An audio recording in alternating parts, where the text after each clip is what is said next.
Hey guys, it's Whimsical. So if you've been on the internet, you have probably heard of a show called House of Puso. It's a small horror series made by Gigglegunks, a 17-year-old animator. But there are some disturbing parts of the show and flaws, so today I will be diving into the issues of the show House of Puso.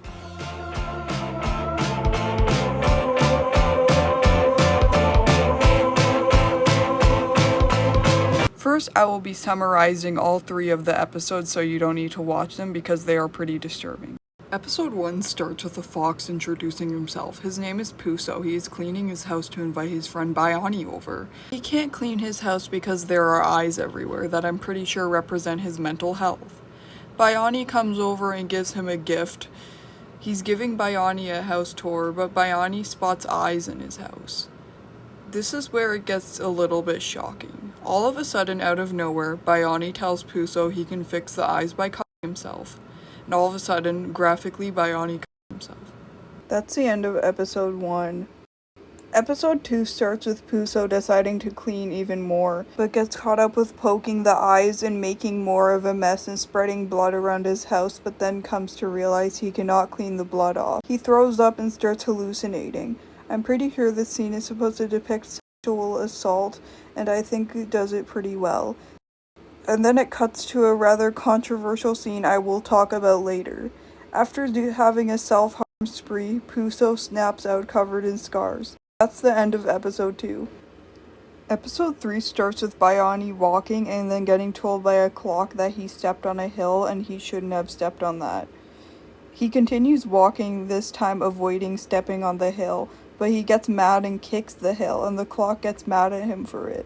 The land gets distorted, Bayani hides in his shell, but the clock gets more mad and the land gets more distorted, and the clock says mean things to Bayani and hurts him.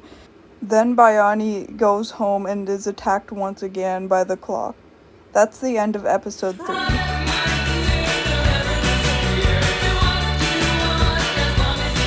Okay, so the show doesn't actually do a bad job at depicting sexual assault, self-harm, and abuse, but as someone who is a victim of all that, I think the show portrays some of it pretty well. But other things doesn't portray very well.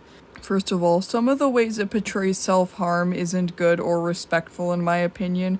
The scene where Bayani does self-harm is so sudden and out of nowhere that instead of feeling deep, it feels edgy. If it had more of a build-up, I feel like it would have been more realistic. And the scene that I mentioned before, I didn't go into detail, was quite offensive. Instead of Puso doing self-harm being well done, it's a video of an apple being cut that says yummy apple time, and in the background shows alleged slash flashes. I'm not sure if it's real, but it looks pretty real, and I was extremely disturbed by this. Why would you make a show that has a big audience and make the second episode have real images in it? It's quite disturbing. Another thing I found quite disturbing about this show is the lack of warnings. The first episode doesn't even have a warning at all in the beginning. The other ones do, but they are quick. The show looks like something a kid made, so I feel like people watching it couldn't have known that it would literally have graphic depictions of self-harm in it. It's just kind of out of nowhere with the self-harm thing because it does really look like something childish. A kid could have clicked on it and seen all this graphic stuff, and I don't think this is okay. I understand that Gigglegunks is 17, but I'm younger and I see some issues with this. It is okay to criticize someone that should know it's common sense to not do this stuff at his age. I'm also aware that Giggle has some allegations, but I am going to stay away from that because my channel is dedicated to criticizing shows and games, not allegations.